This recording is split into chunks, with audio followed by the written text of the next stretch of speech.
Jesus is transfigured before his disciples. About 8 days after these sayings, after 6 days, Jesus took with him Peter, James, and John his brother, and went and brought them up onto a high mountain privately by themselves to pray.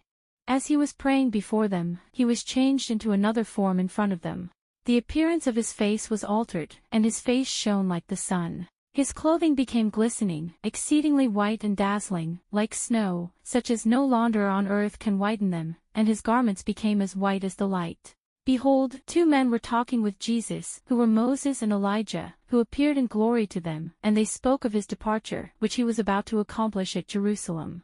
Now Peter and those who were with him were heavy with sleep, but when they were fully awake, they saw his glory, and the 2 men who stood with him. As they were parting from him, Peter answered and said to Jesus, Lord, Master, Rabbi, it is good for us to be here. If you want, let's make 3 tents here, one for you, one for Moses, and one for Elijah, not knowing what he said. For he didn't know what to say, for they were very afraid. While he said these things and was still speaking, behold, a bright cloud came and overshadowed them, and they were afraid as they entered into the cloud. And behold, a voice came out of the cloud, saying, This is my beloved Son, in whom I am well pleased. Listen to him. When the disciples heard it, they fell on their faces and were very afraid. Jesus came and touched them and said, Get up, and don't be afraid. When the voice came, lifting up their eyes and suddenly looking around, Jesus was found alone. They saw no one with them any more, except Jesus only.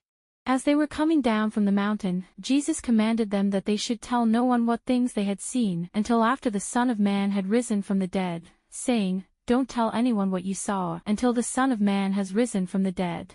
They kept this saying to themselves, questioning what the rising from the dead meant.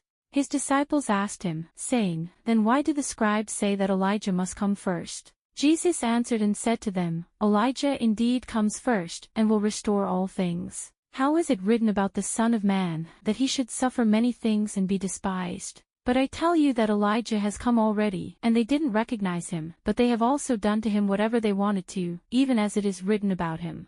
Even so the Son of Man will also suffer by them. Then the disciples understood that he spoke to them of John the Baptizer. They were silent, and told no one in those days any of the things which they had seen.